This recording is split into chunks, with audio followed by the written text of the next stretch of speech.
You're listening to BQN. Assimilate the audio. Infinite diversity.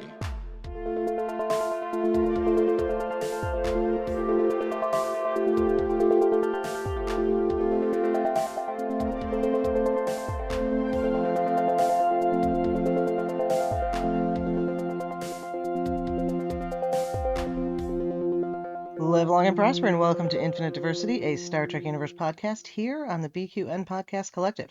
I'm your host for today, Chrissie, and joining me is my co-host, Thad. Thad, how are you doing today? I just split myself in two, but I appear to be still quantumly connected to both halves, so I think it's okay. Okay. How about you? I'm doing all right. I'm pondering about the meanings of life and whether I should be doing things that I actually feel are the most important thing to me at the time. Which sounds like it's about 2 episodes ago, but it's about this one too.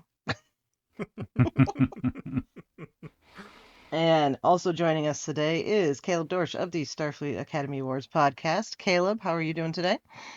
I'm doing good. You know, that time bug from Face the Strange, I think, got me, and I'm feeling a little jumpy today. We might end up in the far future or something, but I think we can handle it, so. Definitely. Well, before we jump into our topic for the day, we'd like to take a moment to thank our Patreon patrons who make this show possible, particularly our associate producer, Carl Wonders. Listeners, you can hear your name listed as one of our associate producers for a monthly subscription of just $10 at patreon.com/BQN. And with a monthly Patreon subscription of just $5 or more, you can join our BQN Star Trek script table reads.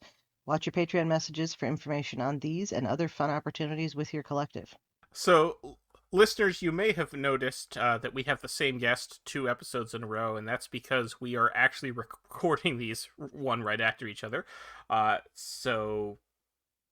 Apologies for any confusion there, and I know you were really looking forward to hearing our take on the new announcement that we're getting season 8 of Deep Space Nine starring Avery Brooks, but unfortunately that announcement hasn't happened yet for us, so we can't talk about it. Instead, we just have to settle for the uncanceling of Lower Decks as a result of the Save Lower Decks campaign that happened on Saturday, May 25th. It's crazy they made that decision in 7 days flat, but you know. I know, right? And I think, Netflix announced that Prodigy is coming back for 5 more seasons and dropping next week. And a movie. Oh, yeah. Yeah. And we're getting a Discovery movie too, I think, right? Yep, 5 of them.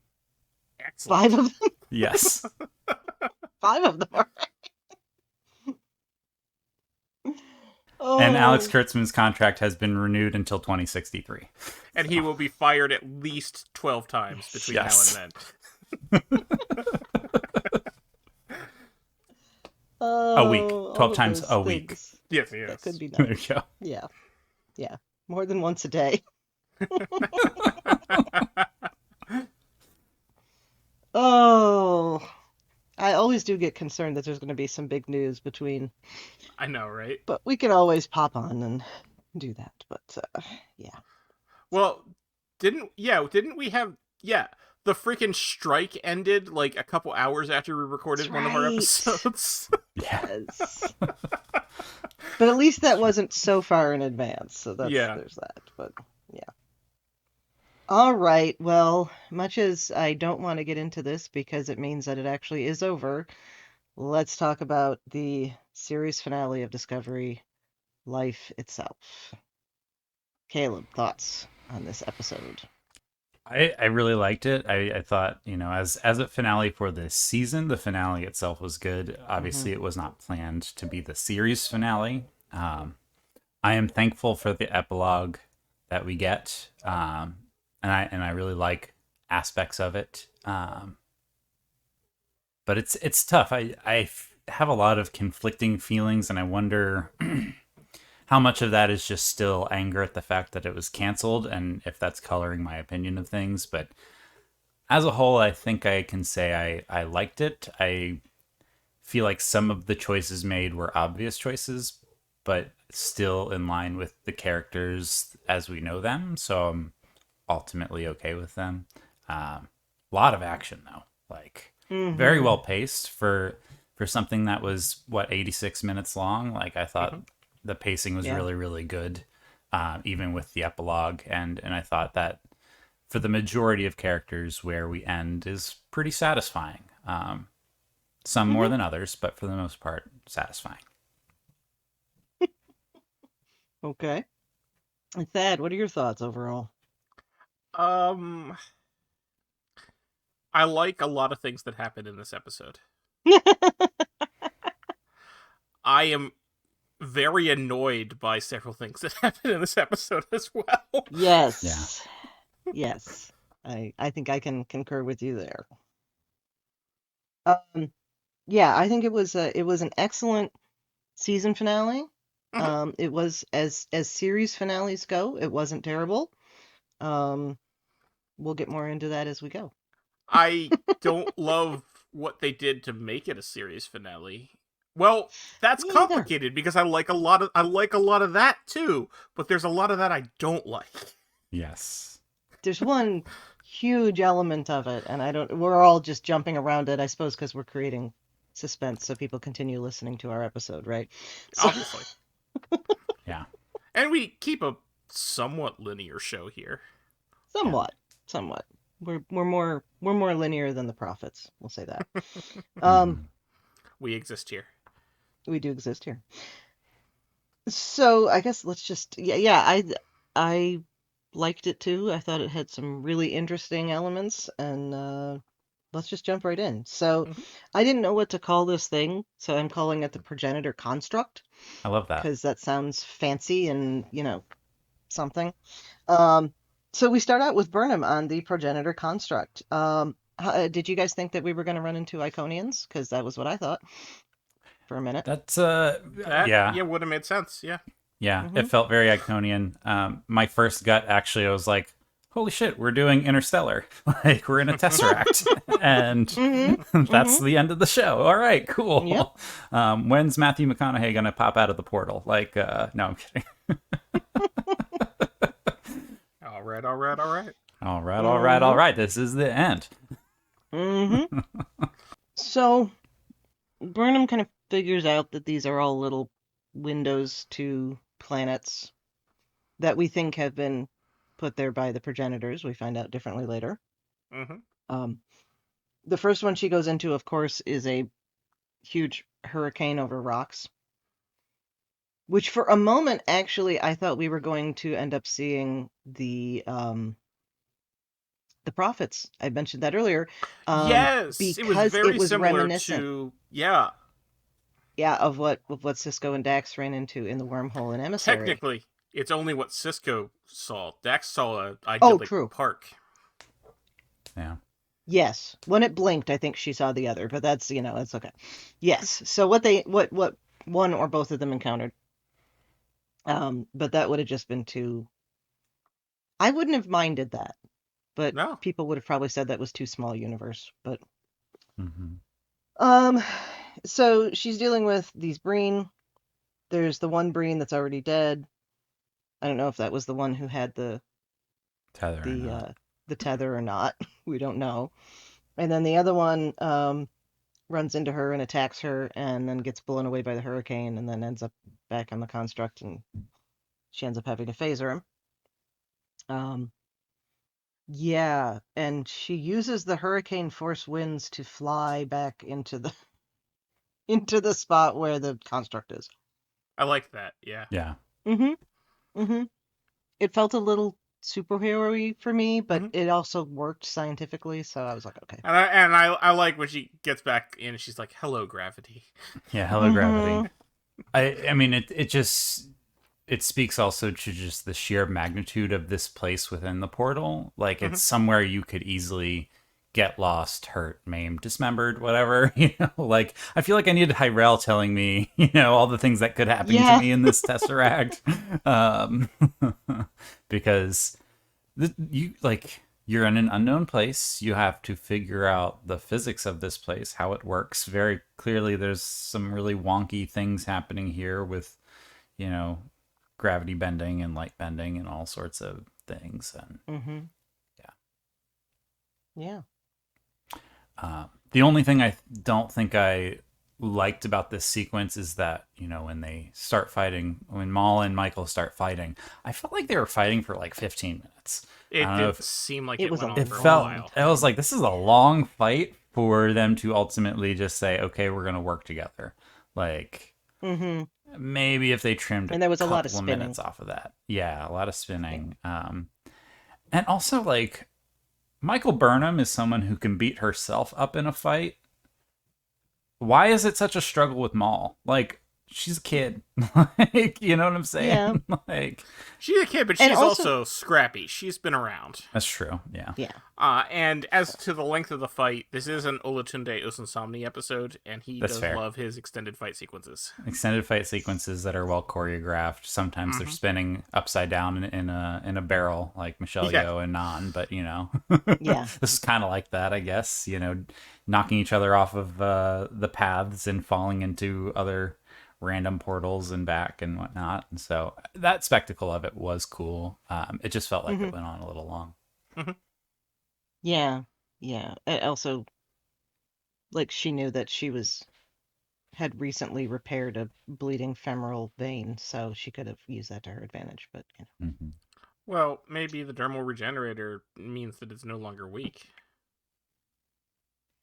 Yeah, but I feel like it would still hurt. Like, it's only been a few minutes. Mm-hmm. You know, And she but maybe also shouldn't be as strong because she lost blood. not. Yeah. Mm-hmm. Yeah. Did we? Maul was human, right? Yeah, we did establish that. I believe so. I believe so. Yeah. Okay. They certainly never said she's not human. Well, I remember when they were because they didn't know about Locke, and I think they did Right. establish that she was human. Yeah.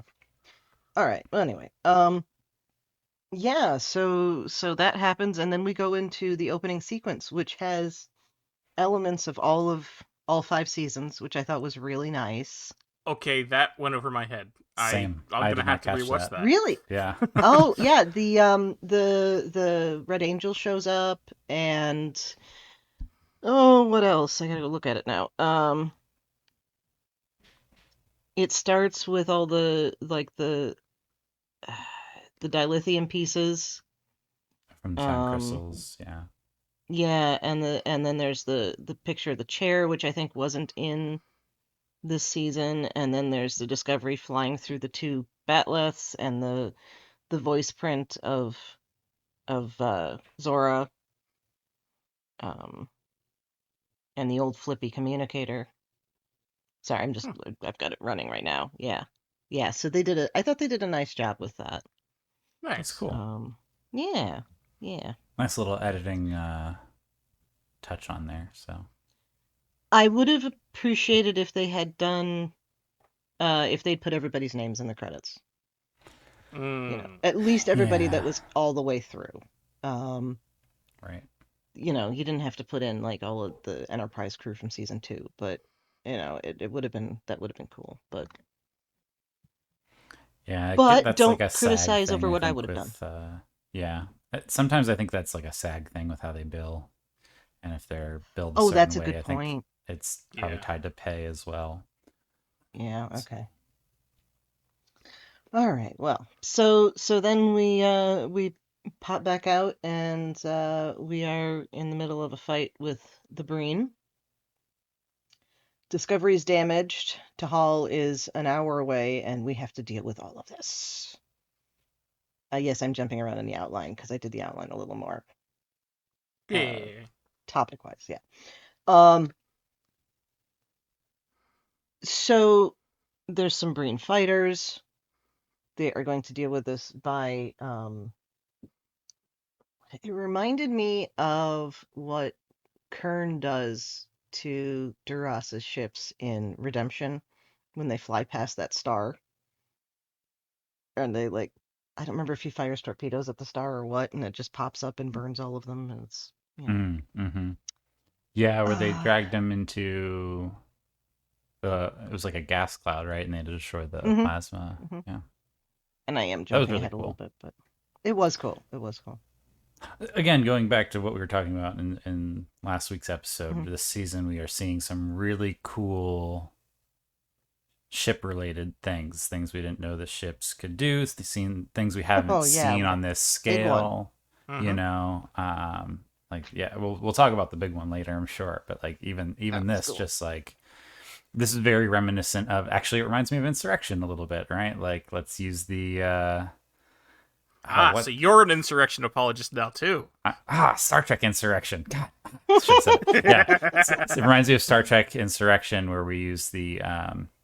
Why am I blanking on the name? Oh my gosh. The Ram Scoop? The Ram Scoop. It's the Ram Scoop, but what's the nebula they're in? It's the Briar Patch. The Briar Patch. There you go. Yeah. Thank you. Yeah, it's like when they use the Briar Patch to destroy the Sona ships. I have in my notes Chekhov's high energy plasma, because as soon as they mentioned that, I knew they were going to use that as a weapon for something. Yeah. Yeah. Yes. I was going to make a joke about how they didn't have Ram Scoops on January 6th, but then I just totally... not fitting here, but I'm going to put it in anyway, damn it. I will say, now that Raynor's sitting in the chair, you know, between the last episode's crazy move and then diving directly into another crazy move and then a third crazy move towards the end, he's just very much like, I trust this crew, let's just do this shit, you know? Like, what's he going to do at this point, you know? Right. I mean, it's tough to walk into a group of people who know what they're doing and know how to function with each other, and then you're supposed to be in charge, and they don't know how to deal with that, and you don't know how to deal with them, and I think he's weathered that well over the season, and I think we see that he's developed the trust here. Right. And they've developed the trust, so yeah. So Saru then is going to go in his unarmed shuttle for negotiations. Unarmed except for Action Saru. Because Action Saru is always armed with wit and barbs. And he goes with Non, which I thought was a nice touch. He has his barb-like wit and his barb-like barbs. Yes. Yes, he does. Yeah. The ganglia is all here. Yeah. Sorry. Wow. That's good. Nice. That was excellent. If we episode were title, FM, if we did it that way. Yep.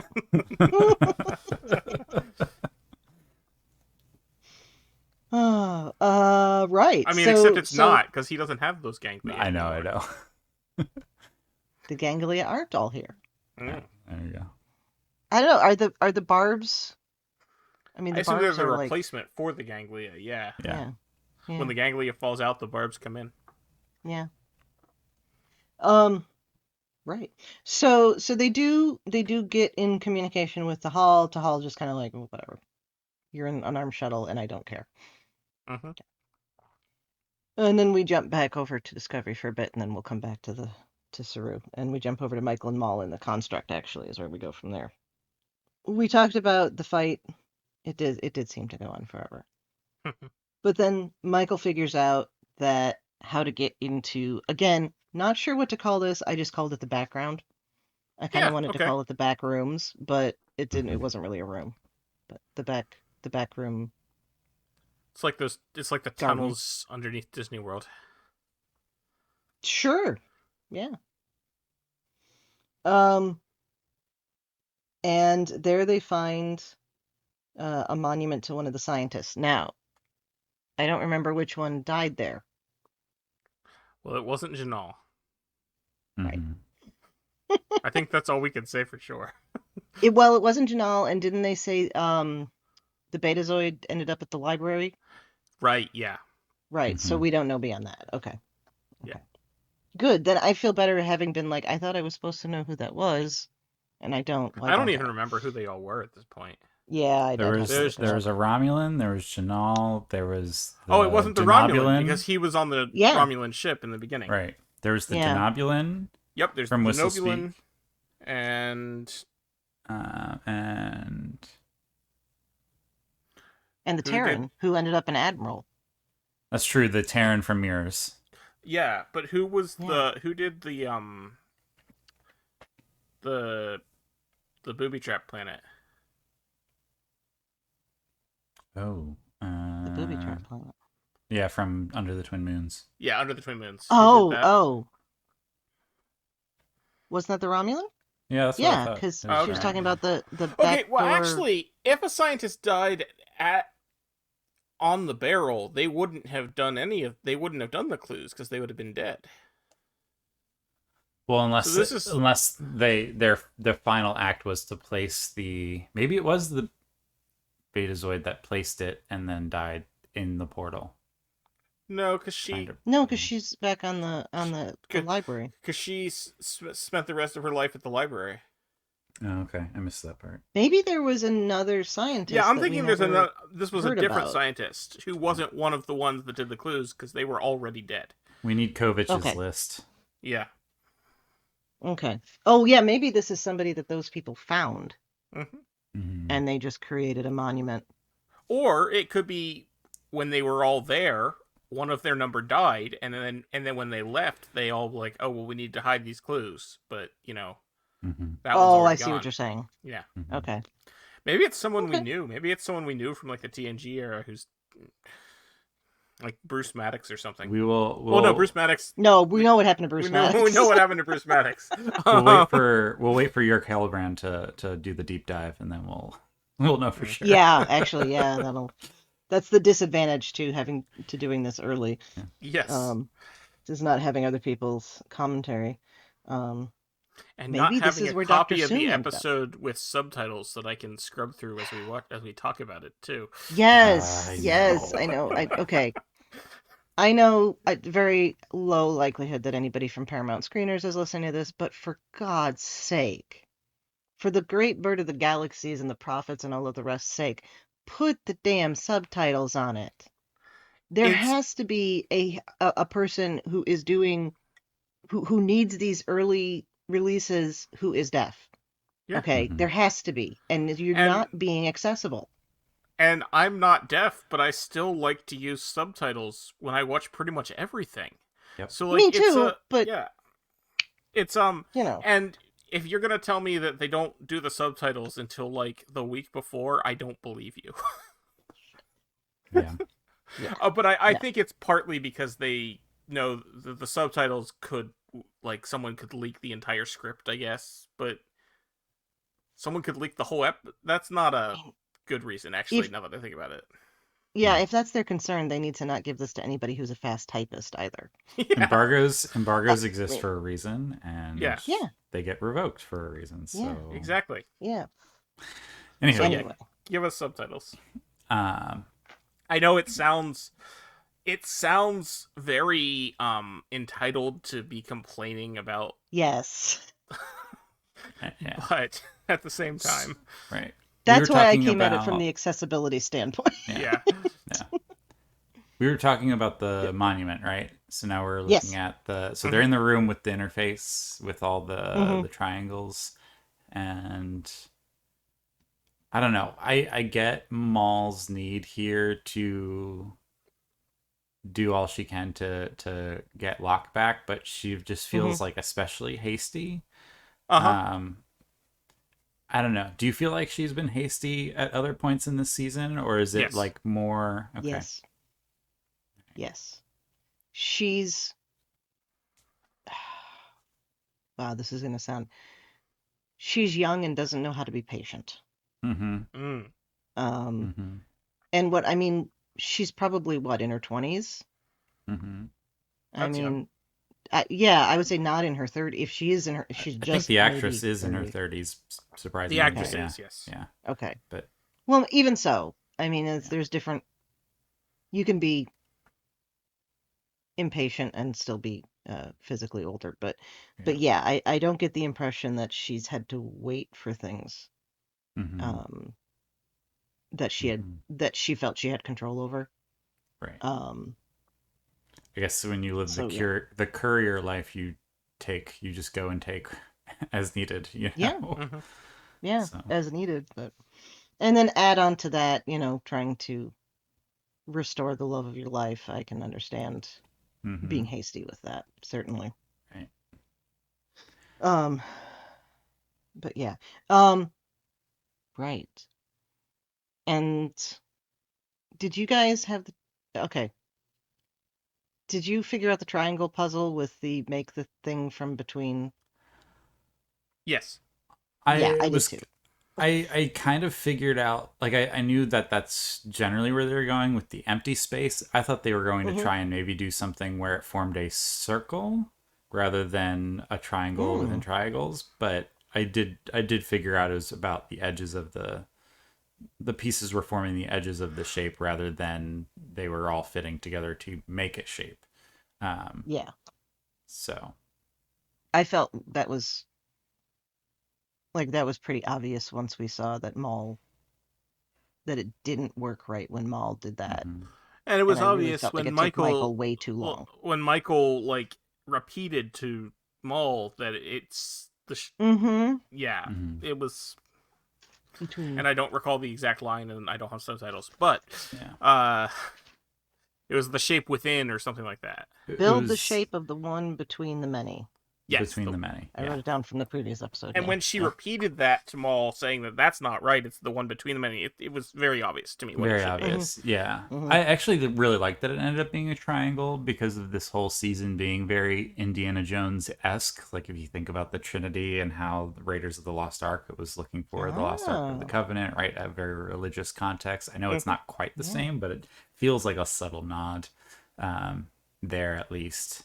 Um, I wonder what the significance of a Maul thought Jehovah triangle. starts with a J. Yeah. uh, That's that's an interesting point. I hadn't thought of it that way, but I do have a note later about how Culber's sudden romance with the unknown is very Roman mhm. Catholic. Yeah. Yeah. So interesting.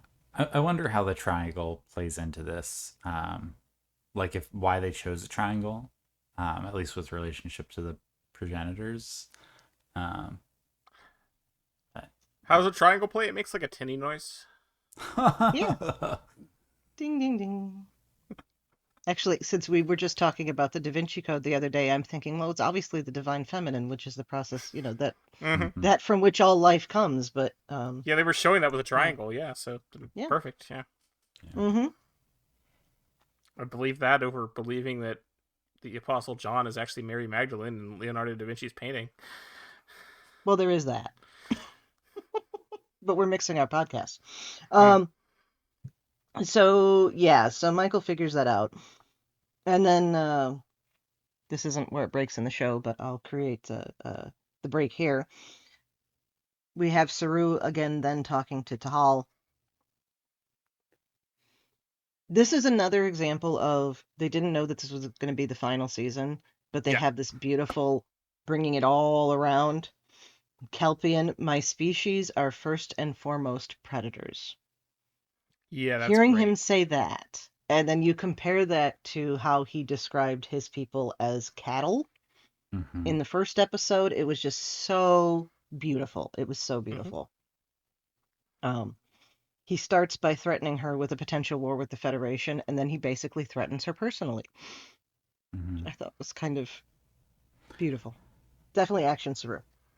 I actually I texted Thad when I was watching this, and I was like, Action Saru was earlier this season. This is insane Saru.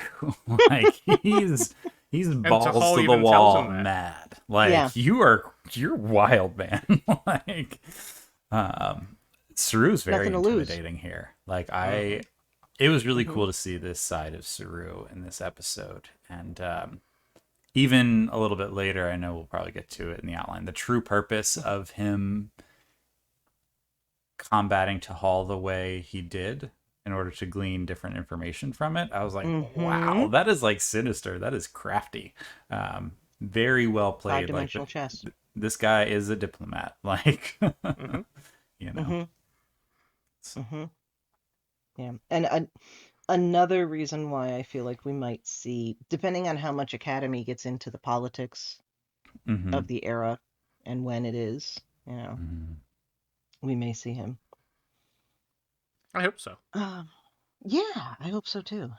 Um, so in the meantime, Rayner, well, he's dealing with the Breen fighters, which we talked about before. Book is going to take a shuttle to go after Michael, and Culber goes with him over the objections of Stamets. I feel like these two have just been the last few days. Excuse me. I feel like these two and Adira over the last few episodes have just been arguing with each other about whether or not they're going to go into danger. Because it's just like this whole, but there's a reason for it. Culber goes with him. He says residual memories from Janal. Yeah, yeah, which I love that. The tractor beam doesn't connect until it connects with the subspace resonance frequency, which is 5.1732. There's that technobabble. There you go. Yeah. See? Yeah, 5.1732. If anybody needs a less obvious pin number for something other than 1701, there you go. My problem is it would be less obvious to me as well, and I would forget it. Exactly. Culber has this wonderful moment where he realizes that there is something, that it's okay to not have an explanation. And I feel like this connects very well with later when Adira and Stamets are talking, and Adira says just, maybe the information, this was an interesting mission, and maybe that's enough, where Stamets was, trying to figure out what he's going to do with himself. So Burnham creates the triangle and the triangles, and this opens up the progenitor program to her. And the progenitor is like, hey, you made it. You're the second person to get here. The other people decided to create this test, and we put it together. Actually, I thought it was interesting that the progenitor was involved in creating that. Mm-hmm. Mm-hmm. But what did you think about the idea that once we get to this, it turns out it wasn't them? Turtles all the way down. Yeah. It's which for anyone who doesn't know is the way of sort of explaining it's a way of explaining religious belief in the way to say, like, it comes from someone says the earth is on the back of a giant turtle, and that's what the world is, and like, well, what's below the turtle? Oh, it's just another turtle, and it keeps going. There's another creator and another creator and another creator, and yeah it felt a little lazy's the wrong word, but I'm not a fan, I guess I should say. Anticlimactic? Yeah. Mm-hmm. What do you think, Caleb? I mean, I could say anticlimactic, sure. I mean, that's the thing. It's like, but even then, like, anticlimactic is kind of not even the right word for it, because I think we all tend to have expectations preset of what we want to believe something is. Like, when you really get into like what a belief is, and then when you're met with what it actually is, sometimes things are so built up in our minds that nothing can truly match that expectation. So I felt like it actually was fairly appropriate to go that direction, even though it does feel anticlimactic. Like, I mean, right, in TNG, we thought the progenitors were the ones that seeded it all. And yeah, they did. But they didn't create the technology. Yeah. Right? Yeah. So, well, then it just leads another question. Who did? And I think there's always going to be questions, I mean, it's along the lines of, was this done with intention or was this done on accident, with the creation of the universe, right? Like, we have that own question in our lives, and so it's very, it's an interesting choice, that's for sure. I felt like they were going to do a little bit more with the progenitors in this finale. And it was cool to see one and interact with Michael and be told basically, like, you've passed the test, like, we're handing this technology over to you, which is like a massive responsibility. But even then, it kind of goes back to, like, yes, Federation said this technology is too dangerous for one person to have, right? And, we have this red directive for it, but, like, why is Michael doing this? What is Michael's why? And I think the whole season has been trying to answer that question, and then to get to this point and be like, well, maybe the why isn't what matters as much, at least in this case. It's more about moving forward from the why and accepting it as it is, I don't know, it felt very okay, so if we take Trek as essentially an irreligious universe, okay, which I know it's not, but if you think about where we start with and what basically the way humans have developed, okay, and Starfleet certainly in the Federation function, or Starfleet functions anyway, it's almost hedging the bets. I feel like it's there was a part of me, there was a moment where I was feeling like they didn't want to just come out and say there is no God, because confirming this is the progenitors being this, then there's no God, right? But the progenitors having found it almost allows for it to have been a deity to have put it there, if they're not the deity in the whole ancient aliens thing, which is only acceptable in fiction, like Star Trek. But maybe I am reading too much into it from my recovering and lapsed Catholicism. I don't know. I know, I feel like this is an episode I need to rewatch several times. Yeah, probably. And probably in the context of the whole season too. Because they, like, one thing with this season as a whole is that each episode, especially in the earlier part of the season, has set out to say something as they've discovered each puzzle piece. And now looking at all those pieces together, I don't know if I can evaluate just yet how successful they were at saying all of those things and tying it together with this piece. I certainly think Michael's choice to hide the tech, hide, or did she hide it? Did she destroy it? I'm trying to remember. Didn't they let the black hole suck it in? Suck it in. That's right. Yeah. I think. So it's like I wasn't we don't super clear on that either, because she said to let it go, which I assumed meant it would be. Yeah. I mean, Michael's decision to let it go, I think, is very, like, it's very, very in line with her character, and when it comes to making, like, it is a big decision, but, like, very clearly evaluating, like, what good could come from this, right? Like, we can't reverse death. Sorry, Maul, I tried. This isn't the way to do what you need. Like, that's devastating. While Maul had been holding on to this hope, and if it can't do that, then what? If we are already in an area with finite resources, right? I've been reading a lot of sci-fi lately, and that's like one of the things. It's like, if we continue to expand within this area of finite resources, eventually we will get to a point where, we're going to outlast the resources, even though the universe itself is infinite. It's a timely what good does it message. do to seed more civilizations, more planets, and things like that?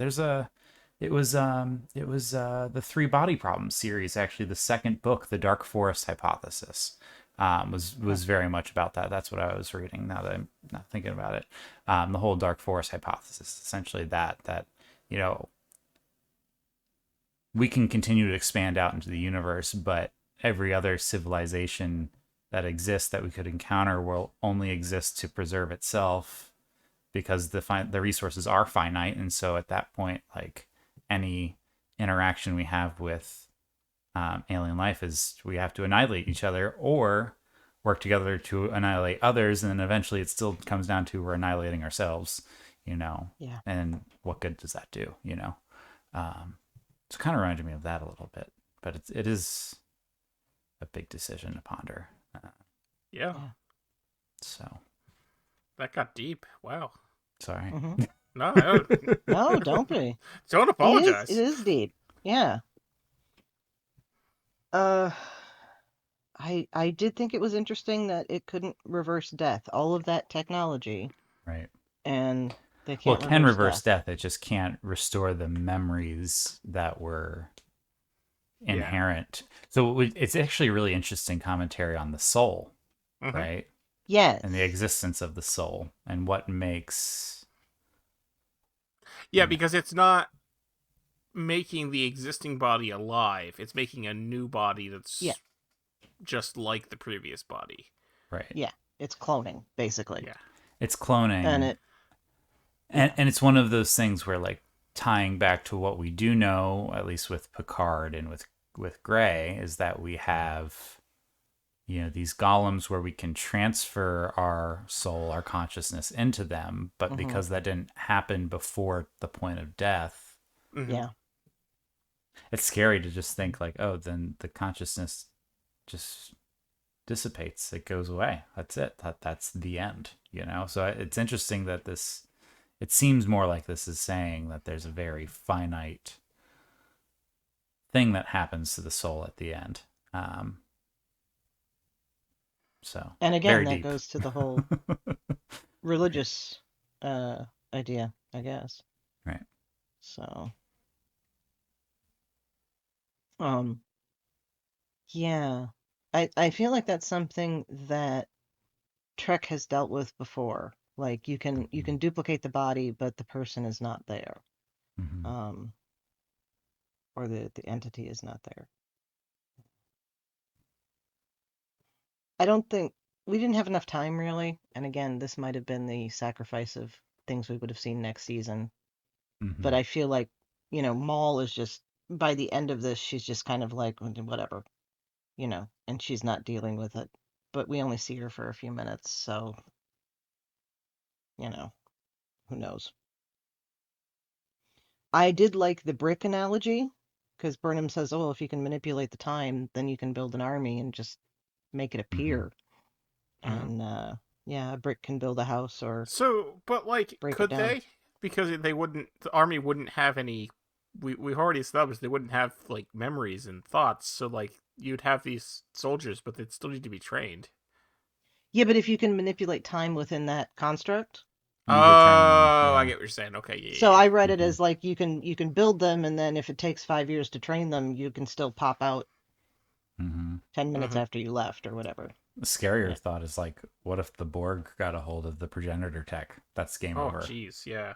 Ugh. Right? Well, we're done then.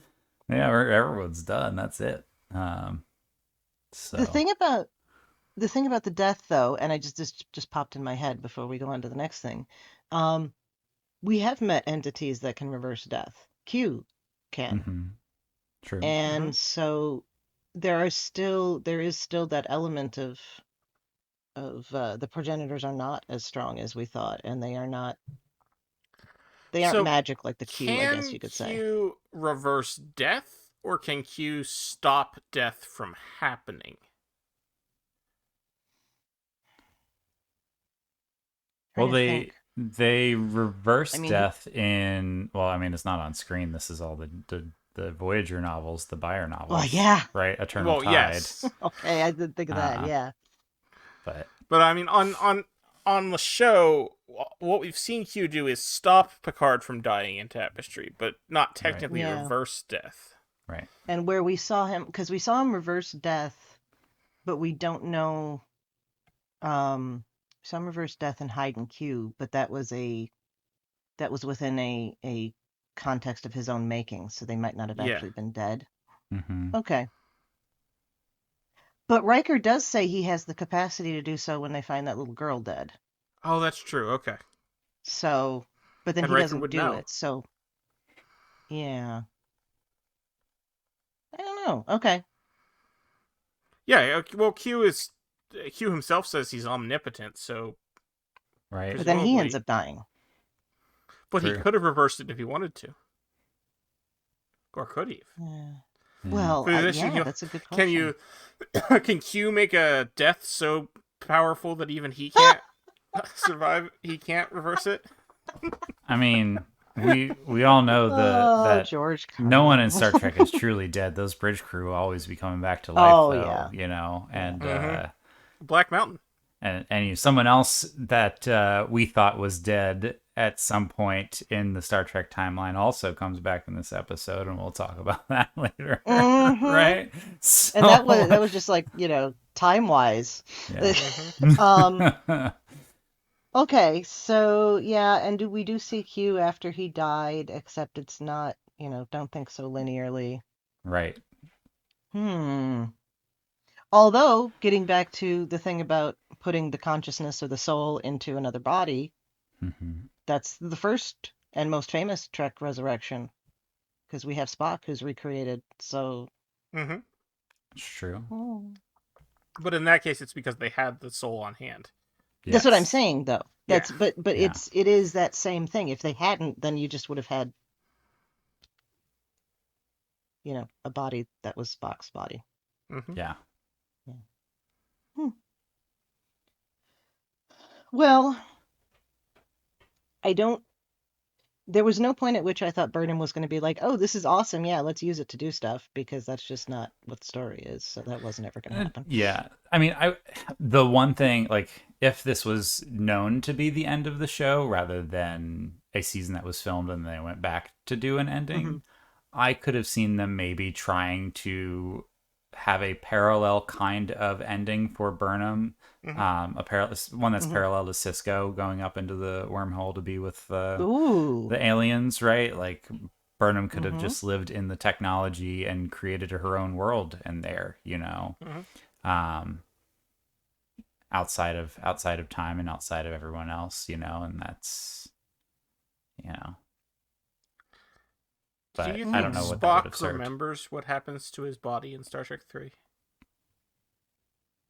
That depends on whether or not you think that you Not follow the not novels where he and until Saavik married. yeah. I don't know. Anyway, Yeah, that's what I was that's getting at. Did you think he I knew you were, remembers? yeah. yeah. Yes. Okay. All right. Just an aside here, because of course we're talking about this now. Didn't we establish in a mock time that was Spock's first Ponfar, and he was not that age? But I guess we'll just blame the proto matter. I don't know. But if it's every 7 years, it doesn't make sense that was his first phone par anyway. Agreed. Yes. It's every 7 Well, years. it's every 7 years once it started. I suppose that's true. And we don't, I mean, like, what? He's in his 30s in the original series? Maybe? Right, but we also established of in a human mock years? time that no one knew he was engaged to Pring, so, No one except, Chapel and crazy. Uhura should have known. Yeah, but Chapel clearly doesn't know in a mock time. Yeah. He doesn't say engaged, he says married. Ah. Yeah.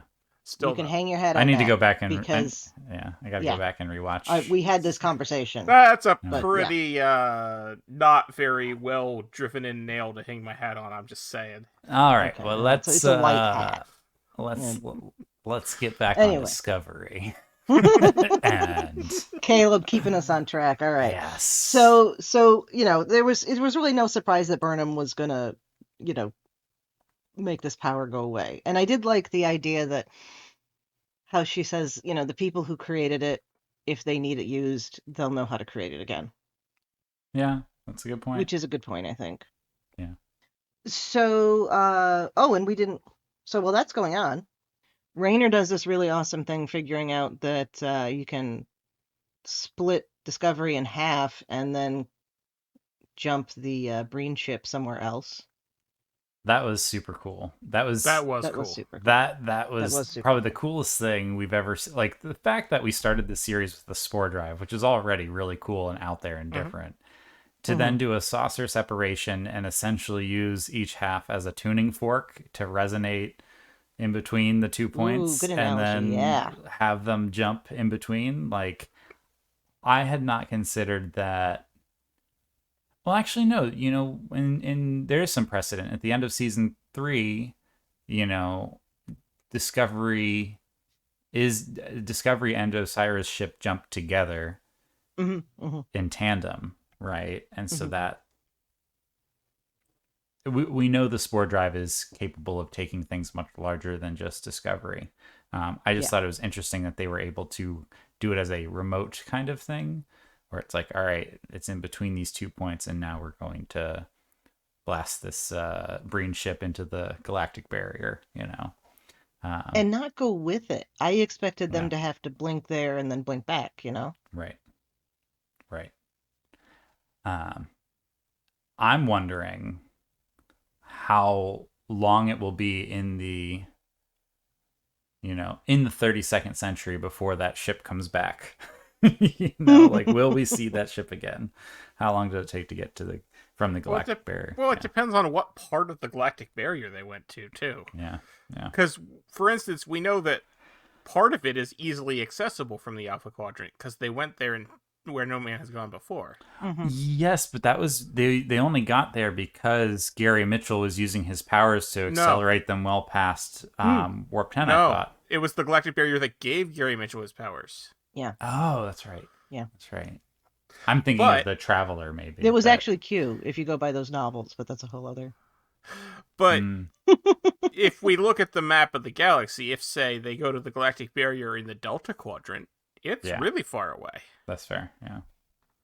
Yeah, which end of the circle are you on? My guess is, since Raynor didn't specify where, they just went to the last place they went to the galactic barrier, which was in season 4.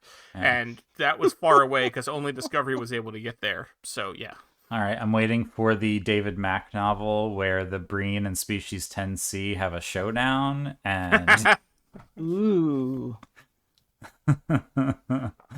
That's going to be a quick fight, and 10C yeah, that's going to be a very quick fight. Yeah, but there's a lot of context ahead of it, which would be very interesting. Yeah.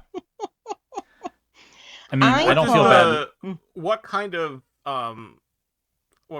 hydrocarbons does Breen goo give off that the 10C can read?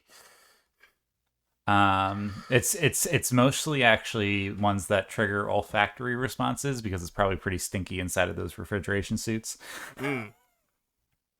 Assuming they have an olfactory capacity at all. Right. Maybe they don't, and that's why the suits are tolerable. Right, but 10C, do they have an olfactory? Or 10C would, yeah, no, that's true, yeah. Yeah. You. I don't feel bad for the Breen getting stuck at the galactic barrier, because they have a city ship and they can live out and do whatever they need to out there. So they'll be okay. Yeah. And maybe they'll come back and be like, it'll be 2 generations down the line, and they'll have evolved past the racism and taken. Or they'll, on their way back through the Delta Quadrant, they'll teamed up with the Kazon and the Vidians and come in and destroy the Federation or something. Mm-hmm. Or the if they are in the Delta Quadrant side of things, it's let's pit the fluidic people against the fluidic people, right? We've got what are the ones from Demon and the what's silver other stuff, yeah. Course Oblivion. Course Oblivion. Yeah. Anyway, So might as well join with the fluidic space people and get 8472 involved. Yeah. True. Mm-hmm. All right, so listeners, there's a bunch of fan fiction prompts for you. Yep. I did think it was a very obvious but interesting point that Raynor didn't just kill them. Especially with Tahal's, like if it had been Tahal's ship making it there, He might have. I think if it was Tahal, he would have, because it was a Primarchless Breen ship that has already been severely damaged, And is I not feel like personally Burnham affecting would have him. been pissed at him had he killed them. Mm. Oh yeah, no doubt. Yeah. No doubt. It's just not the Starfleet way, No. So I'm wondering if this thing with Rayner and his evolution and dealing with the Breen was maybe moving into a season 6 plot point that we're never going to see, like so many, Hmm. because we do leave it with Saru essentially having created a diplomatic situation with Tahal, and he did infer Federation aid, at least, or at least he said they'd set up a trade route, right? Right. So it would have been a very Trek thing for Rayner to then have to deal with Tahal in some kind of diplomatic function, or some, along the lines of Kira with the Cardassians and things like that. So, it will be interesting to see if we get any politics of that type of thing in Academy, if that shows up. Right. So probably not. But I do think if we'd had a season 6, I think there would have been at least an episode like that, or around that. Agreed. But I think that was a good evolution for the character. Mhm. A little quicker than we would have normally gotten in more modern Trek, but it works. It works. All right, so then Michael, of course, has to explain this to the admirals and the president, and ends up talking to Kovich. And of course, Maul is going to be pulled into whatever Kovich is doing. Burnham tries to give back the infinity thingy, and he says, hold on to it. And she looks around the room and has this revelation that he cannot possibly be simply a man of the 32nd century. And we see a very beat up bottle of Chateau Picard. We see a baseball, and we see a visor along the lines of what Geordi wears. Maybe his. Can't say for certain. And she does the thing that she did at least one other time, where she reintroduces herself, which I love that. Yeah. And so she sticks her hand out, and she did this with Ash in the first season, and reintroduces herself, and Kovich is Agent Daniels of the USS Enterprise, and many other names. And this was the moment where I became extremely angry that we aren't getting a season 6. Yes. Yes. Also, I will say, I can't remember. Have we sworn in this episode yet, or was that just the last episode? I think we have sworn in this episode. Okay, yeah, I good. think we have. Because my response to this was to stand up from my seat and scream, "Holy fuck!" I texted Thad in all caps. Hold on. What did I text you? I texted all caps, Agent fucking Daniels? No fucking way. Yeah. I don't think I swore at the screen, but I don't remember, because I was like, oh my god, that is insane. Yeah, this is really... Thad prefaced it with, if you don't send me one all caps text during this 86 minutes, I'm going to be mad at you. Yeah. I delivered. Yes, you did give me warning too that there was something that made you yell at the screen, and so yes, I kept. I'm getting to, like, what was it, like 75 minutes in, and I'm like, what? 70 minutes in, where is it? Oh. Yeah, you knew it when you got it. Yeah. Oh no doubt at all. Because they're clearly setting it up that was going to be a thing. Because because you can tell when the end of the episode originally was. It's when Burnham and Book beam away from the beach. Yep. And they were off to get another mission from Kovich. And this was going to be a thing. We were going to get some cool stuff next season relating to this. And now we'll never see it. Except, it might get referenced in Academy, but it might. Yeah. And I also feel like Daniels was not involved in Section 31 because he was part of the temporal whoever. Yeah, Department of Temporal Investigations. Yeah. But that doesn't mean those two don't work together. Sure. And I feel like we could, if we do end up with more than one Section 31 TV movie, we could have a Daniels Section 31 movie. Mm-hmm. You know, because I feel like Section 31 and Temple Investigations probably have to work together sometimes. Mm-hmm. But that's purely wishful thinking on my part.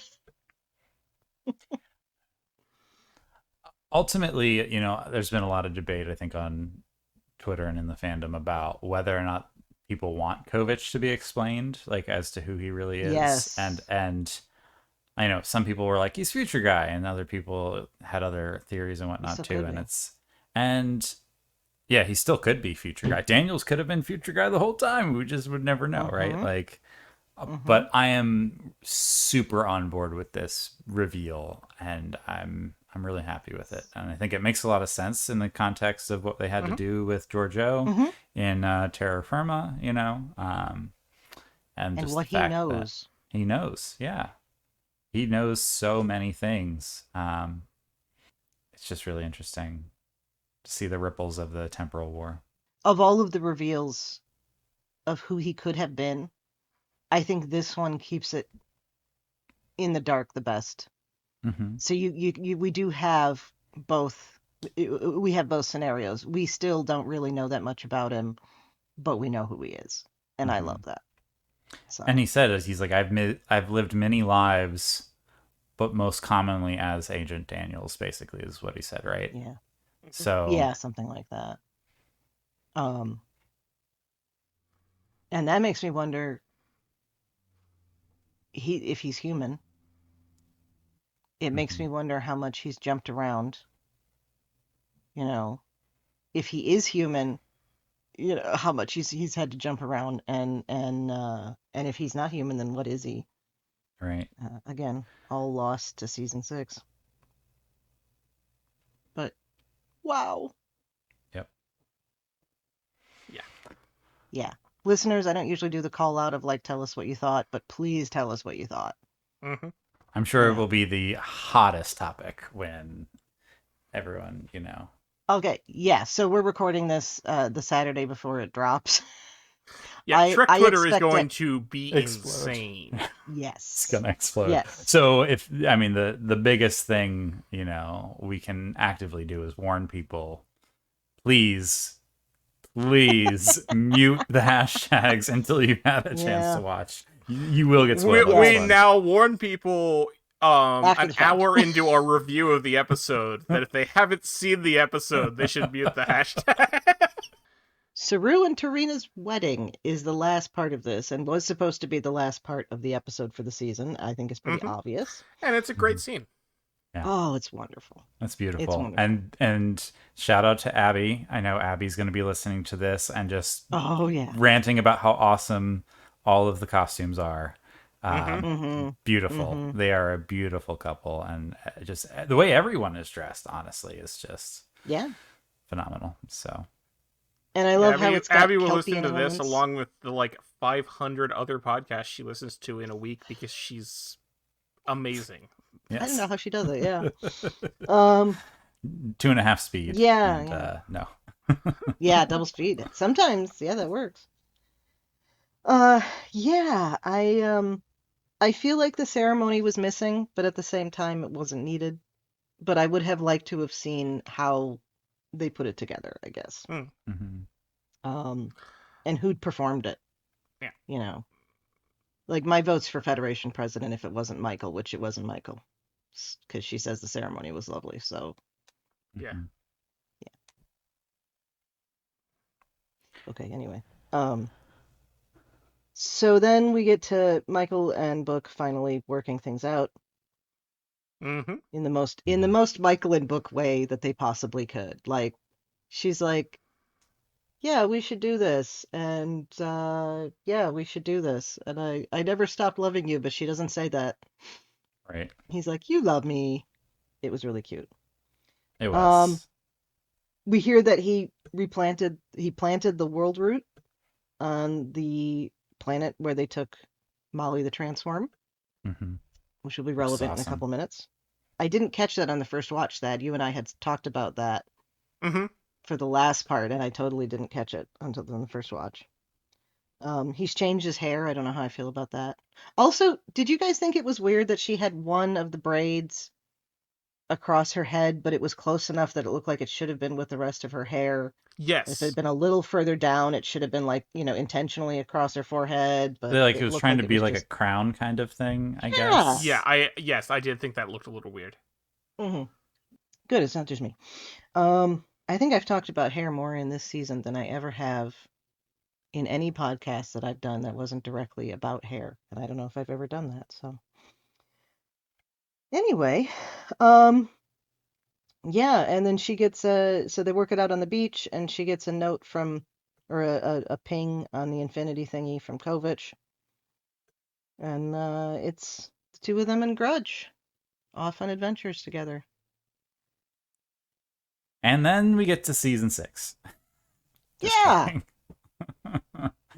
I thought like if this was just the end of the show, end of the season, that would have been a great finale. Like I thought that it just ended where it needed to end. Yeah. And then the epilogue. Yeah. Oh, okay. So I love the epilogue except for the Discovery stuff. What do you mean, like the Discovery crew? The Zorro stuff. I'm the opposite. I love the Zora stuff. I thought that I was expecting that with them bringing the whole crew back, I thought there was going to be more in this epilogue with the whole crew, because they made it seem like we had, like they had, a couple of days to shoot things, and the crew is shown essentially in a flashback. And they're there. They don't have lines. They just say their goodbyes. They embrace, and it's 30 seconds out of a 20-minute epilogue, and then that's it, and they're done. And I was like, that part did not feel satisfying to me. No, not at all. Like they got to say their goodbyes to each other, but I did not feel like we got to say our goodbyes to them. Yes. And that's the part it was like, ugh. All right. So I think Michael and Book, that scene with Michael and Book and their son was perfect. Mm-hmm. Yes. No notes. Absolutely Beautiful. Perfect. Yeah. I hate pretty much everything that happens after that. I like her conversation with her son about, Yeah. what's important and how to be a captain and all of that.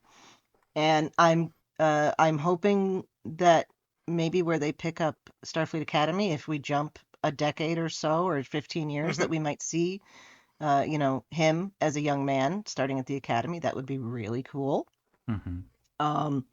I liked that the weird alien deer was named Alice. I think that's a nice little perfect callback. Yeah. I assume that they were on Sanctuary 4 because that all looked like Quajan. So I assume all that came from the World Route, but don't know. And then we have this thing where we take a ship that we know is a sentient entity and make them sit out in the middle of nowhere for gods know how long. Yeah. What we did not need to make Calypso a predestined event. Predestination paradox. Yeah. Yeah. Because it's not shown that way in the short trek. Number one, we didn't have to do anything more with Calypso. We've already established that Zora can dream, so we could have just left it at that. But regardless, the short trek does not. It's not a predestined thing. It's just craft comes upon this ship, and that's this little sci-fi story that Michael Chabon wrote. It doesn't have to be the penultimate everything that this series was working towards. That's unnecessary and honestly doesn't work for me at all, especially the idea of sending the ship off to this ship that is sentient, that has friendships and community with people, and sending that ship off to be alone for 1,000 years, I guess. Minimally? Yeah, that's terrible. I mean, it is.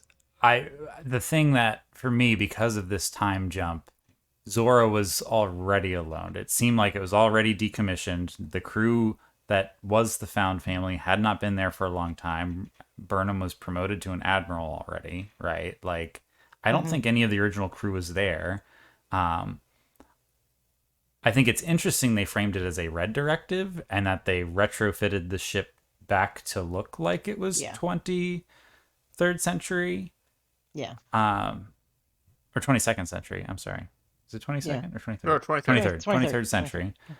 So, like, it's something that if we had another season to where we could, or in the future we revisit it and figure out why this has to happen, I think I'll be more okay with it. But, or it could be a movie or something. But it's like, why do they need this ship to be hidden? Is there another threat of control or something? Have the Breen come back? Like, is there? I have questions. Yes. I just have so many.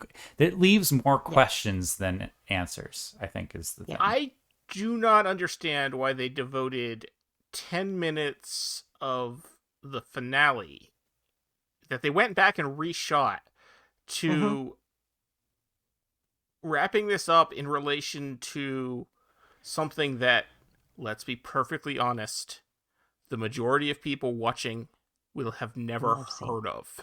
Right. Because most people, when the short treks don't show up when you look for Discovery. They're their own thing. No. They're not promoted anymore. They haven't been promoted in a long time because they aren't making new ones. They're still there if you look for them, but you have to know to look for them.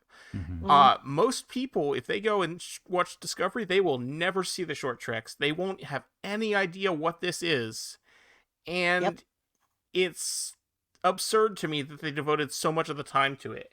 And we'll get into one of my other complaint here. They shot all this once they knew the show was over.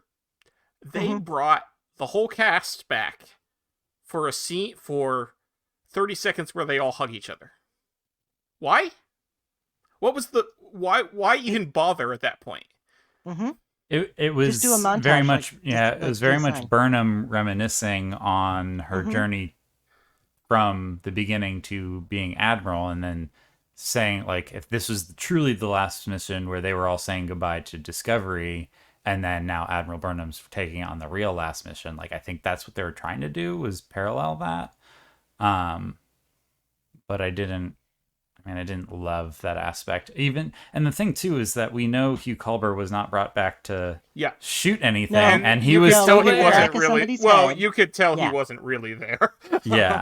It was very much somebody photoshopped who looks in. like he's wearing his uniform, and that's it. And then you see an image from another episode. But you see an image with no one else in the shot of him smiling. So I mean, it's interesting too, like, it makes me wonder how many red directives are tied to, like, Burnham very clearly gives Zora the information that she's waiting for someone named Kraft, which tells me Kovich has been outside of time in relation to something else, and that's what is impacting this decision. And now I'm just like, well, why? What else does Kraft have? Like, we know that there's a war with the Vidraish in Calypso that hasn't yet occurred. And what is this war in the 4000s? We're in, like, what, 3180? We're in the 3190s, right now. And then when we jump into the future, we're probably in the 3200s. So then, 1,000 years in the future, the 4200s. What happens in the 4200s that Kovich had to jump that far into the future for? Is it related to stuff from Enterprise? Is it not related to stuff from Enterprise? I don't. I don't know. Is there something special about the nebula itself? Like, I have questions. And all of these are questions that did not need to be raised. Right.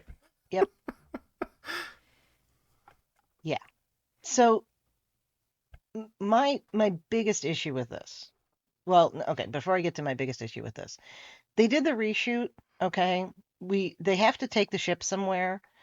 At first, I thought Burnham was alone on it, but then we would need some explanation as to how the spore drive can work without a navigator, which fine, we can probably, it's been 30 years or however long, we don't know. Maybe they retrofitted a pathway Okay. drive into it. Well, no, it jumps. Oh, that's It true. spins. Yeah. So something has to bring her back because she says she's coming back. We know she's not, going to go die on Discovery. So why couldn't the entire crew, the bridge crew, have been there, to take her on this last mission, as opposed to just having them, Right. hug each The other red and not directive, talk? Solo I mission. guess. Yeah. Well, and that explains it. I think also there were a couple people in that group that weren't in the episode, and maybe they could pay them less because they didn't talk. Maybe. A I la don't know. Morn, Yeah. Because Detmer and Awoshkin were back. Right, The only scenes right. they're And back Reno. since episode 5. Like, I was, again, going back to And how it's upset we a were. quick you know? 30-second silent hug. That's Yeah. it. Yeah, That's what I'm saying. They So- brought all these actors on set for no for reason. no reason whatsoever. Yeah. So there's that, and the other thing is Zora's consent. They could have taken care of this with a couple of lines of her saying, yes, I understand that this is going to be a difficult time for me, but it's been explained to me that this is necessary. And so I agree to be left out in the middle of nowhere Right. for 1,000 years. That really, really bothers me. Yeah. So, Like, if there was a little more expansion on what the threat was that required this red directive to be placed, I think sharing it with Zora makes sense. She knows she's waiting for the crew to return. But even then, like Burnham says, we will probably be dead and long gone by the time you are contacted again, Yeah. So, Yeah. I don't know. Or, Kovich has jumped into the future. Are they with him? Is this, do we have a situation, where the entire crew gets hopped forward and then bring her back? This is all unnecessary and I'm very annoyed. And I'm going to say this right now. Okay. And I hope I'm wrong, but I would put money that Calypso is not on the final Blu-ray set with this. Probably not. Because they will have to pay Chabon and other people involved more if they do that. Yeah. And that is a huge mistake if that's the case. And I hope I'm wrong, Well, but I think just don't feel like that's going to be the case. Was Calypso on one of the earlier sets? It probably wasn't. 'cause No, they just in did- the short trek set. just on the short track set. Yeah. Brightest Star and Girl who Runaway. made this. Runaway. Oh, were, Runaway, yeah. Yeah. Because they that was were season directly 2 prequels. Yeah. Right. But So none maybe of the it will. none of the other Discovery short treks were. And then Children of Mars was not in the short treks Blu-ray, but was in the Picard season 1 Blu-ray. Yeah. Okay, so maybe they will include it, but I just feel like I'm feeling very negative right now, so I'm feeling like they won't. No, I don't think they will. Yeah. If they do, they might, but it would just be as an extra. It wouldn't. Yeah. Well, Again, they're not going to But integrate it into again, the season. the majority of people who are watching Discovery won't be watching it on Blu-ray. The people who buy it on Blu-ray probably already know about the short treks anyway. Oh yeah. I'm getting back to the fact that the average person who just, not us, but the person who tunes in when, oh, there's a new episode of Star Trek, I'll check that out, watches, is not going to know anything about that ending. They're going to be so confused. But I guess it's left vague enough that they can just go, oh, okay. Yeah. It's a thing. It's And you it's know as tough much as because Zora does. Yeah, it's tough because I think the time jump was their way of writing an ending that leaves open the future space in between, because they know Starfleet Academy is breaking new ground and they didn't want to box themselves in. Yeah, and that's fine. In a way. And so they said, let's go so far in the future that we don't think Academy will ever surpass, Yeah. My preferred ending, I had my own idea of the ending, which was they brought the crew back and it is the decommissioning ceremony for Discovery, and Zora reveals herself very, very similar to the short trek and how she revealed herself to Kraft, but she finally Yeah. shows them her true self. Like that would have been a very nice, touching ending, and then they all embrace, Zora, and that's kind of like the thing. That was what I wanted. I'm glad it was still Zora related personally. I just was not what I was expecting. Yeah. But not the worst finale. No. Series finale. So No, I'd watch this over Turnabout Intruder any day of the week. I was about to say it's no Turnabout Intruder. So there's It's that. also better than These Are the Voyages. True. As a finale. Yes. I have no problem with These Are the Voyages as an episode. Correct. And hey, we actually get to see what happens to some of the crew in the far future, rather than we just landed back at Earth and that's a cutscene. We're done, Voyager. I have a problem with one particular part of These Are the Voyages as an episode. Well, we don't have time to talk about that. Sorry. No, but you know what I mean. Yes. Yes. Okay. All right. Well, I hate to cut it off here, but we do have a time issue. Mm-hmm. Anything else we want to say about this before we go? I'll be talking about Star Trek on Twitter forever, so I will. I'm Well, sure I will say more things, but no. At And this I'm point, sure, I've expressed my frustration of the things I didn't like and said what I loved. So and expressed my sadness at the show being over, and that's all that really matters. Very sad that the show is over. Yeah. But I am excited to rewatch it in full, knowing the full context of everything and seeing the growth of many of these characters over time. So it's cool. Definitely. It's nice to have another show in the book, very similar to Picard. Like Picard, watching that as a full story, watching this as a full story, soon watching Lower Decks as a full story. No, maybe not. Yeah, we'll see. I mean, eventually at some point. But Yeah. I'm holding out hope because I can't not. Anyway. Caleb, thank you for joining us today. Where can listeners find you online? And is there any work you'd like to plug? So you can find me online on Twitter, Blue Sky, and Mastodon at Rogue Mogue. That's ROGUEMOGH. I am going to be on Trek Ranks soon for Top 5 Discovery Season 5 moments. So I'll be diving even more into this whole season, which will That'll be really interesting cool. one to listen to. Yeah, it'll be good to listen to. So look for me on there in a couple of weeks whenever the episode drops. All right. Well, thank you. Well, Thad, where can people find you when you are not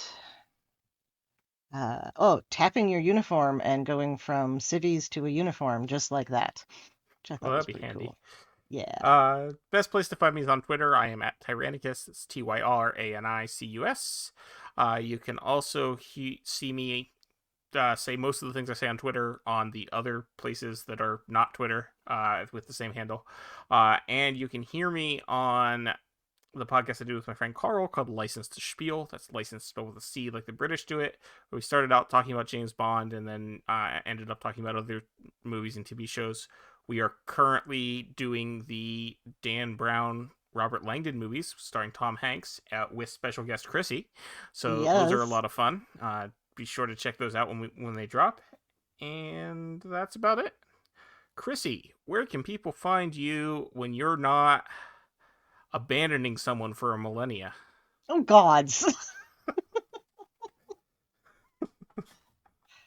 Okay, I know I said it already, but the consent issue. If they had just said, Zora, this is an important thing, we can't even explain it to you, but do you understand what this is and is it okay? Then I would have been okay with it. All right. Yes.